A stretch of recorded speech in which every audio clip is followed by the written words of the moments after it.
The Diary of Dr. X, Episode 21. Ditch beer for Christmas.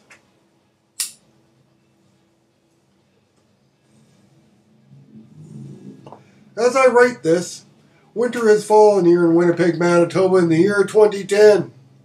For a scavenger like me, that changes everything. Winter came in with a vengeance this year with a 20-centimeter snowfall in mid-November, followed by another similar fall within a week. This changed the entire Osborne Village street scene overnight. Many of the street people made arrangements with someone to stay indoors within days. The hardcore regulars are still out panhandling, but the number of people doing it has declined precipitously, as well as the time they spend per day. Squeegeeing stopped completely and immediately. Too dangerous on the icy streets, I guess. I have only seen a couple members of that crowd in weeks. They were all Native Americans though, so hopefully they are status Indians and were able to return home to their reserve up north somewhere to keep warm for the winter. Eric the Great still busks occasionally out front of the Manitoba Liquor Control Commission store on the corner of River and Osborne. He's the only one I've seen playing in the streets since the snow flew. The village changes too. There are less people on the streets at night, and less people in the clubs. As a scavenger, this is both good and bad for me. There are less street people drinking in the streets and less people clubbing, but there is also less competition for empties. I get almost nothing from the parks any longer, as no one drinks there very much in winter. Plenty of people continue to have a few beers in their cars in the parking lot before hitting the bars, though, so I troll them routinely now, especially around prime time, which is about midnight. That is also just before I usually cash in my cans for beer, as the vendor at the zoo won't accept them after 1 a.m., even though they are open till 2:30, because they're too busy due to the population density and the fact that they're the only beer vendor in the entire neighborhood. For cigarette butts, winter is actually a good season. You see, butts freeze after they are dropped, and even if they get wet, they don't rot as they do in summer from the heat and rain. This means you don't have to weed out the ones that have been rained on to avoid smoking half-rotted tobacco. People also have a tendency to drop larger ones if they step out for a quick smoke in the cold while not properly dressed for the weather. So unless it is actually snowing out when it's hard to find them, winter is actually a pretty good season for collecting butts, and you tend to do fairly well. Some things don't change though, thankfully. You see, you would be surprised by just how many full, unopened beer cans you can find lying around the streets in the Osborne Village area if you spend 6 to 10 hours per day out scavenging like myself. I call them ditch beers. And they are a major bonus to someone who scavenges primarily for beer money to begin with, since each one is worth well over 10 cans. I find them all over. I remember last summer, I found 4 King cans, double beer cans, in the bush near one of the picnic tables in the Fort Rouge Park, just south of the Assiniboine River.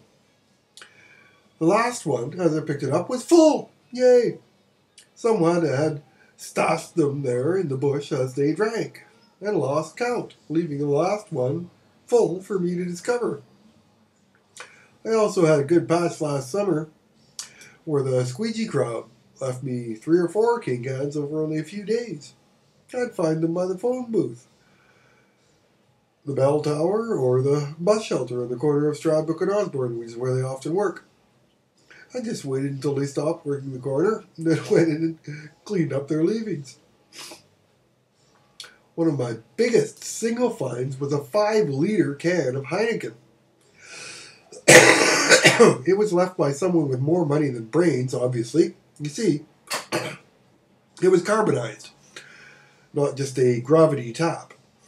I found it in a recycling bin of all places, just west of the CCCP grocery store in the area. So I took it home and chilled it off in the refrigerator. When ready, I started to fill a big old A&W mug one of my uncles stole from me when I was a kid. It was all foam, but you just wait a few minutes for the foam to go down and fill it with more foam. And let that go down, etc., etc. It took about 20 minutes to fill the first mug, but each one after that got quicker. By the time I got to the fourth or fifth mug, it was pouring perfectly naturally. And I had a really good drunk that night for free.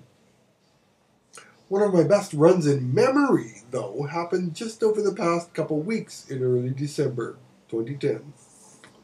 A week ago, I found 4 lucky blacks perched on the side of a dumpster in the alley east of Osborne. These are a nice score, as they are 6% alcohol, and one of the brands the street people drink a lot, like Black Ice, which is 6.1%. More bang for the buck that way. As the norm for Canadian beer is 5%. The next day, I found 4 Lucky Whites and a Budweiser just up the alley. They're all 5%. And then just 2 days ago, I found a full Black Ice in the bus shelter on the corner of Osborne and Stradbrook. This was followed within minutes by a bag of 4 more Lucky Whites in the same Lucky Alley right behind TD Canada Trust to the east of Osborne. Together, these were a major score because I already had enough for a 6-pack that day.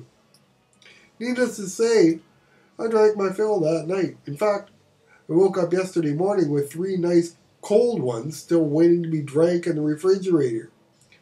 I didn't drink them immediately, though, as I'm not an alcoholic. Went to work and I waited until I had enough cans to cash for a 6-pack again. I then drank them so I could cash them in too and went and got more beer. Well, luck didn't stop there. This afternoon, the Sunday before Christmas, I was out on my rounds and saw someone sleeping on the bench in the heated bus shelter in front of the fire hall. It looked like there were a couple of cans next to him, but I left them to sleep and came back later. I not only found 2 King cans, but one that was open but untouched. So I took it home and let it chill in the refrigerator. Then just before it was about time to cast this evening, what did I find? A 12 box of Standard sitting in a snowbank that still had 3 unopened bottles in it. It couldn't have been there long as they weren't even frozen cold. And despite what you might think, there's nothing wrong with beers that have been frozen. You can let them thaw on the counter, or if you want to speed things up, say you've got a few of them, throw them in a sink full of hot water to accelerate the process. Either way, they taste just fine once they are properly chilled in the refrigerator after thawing.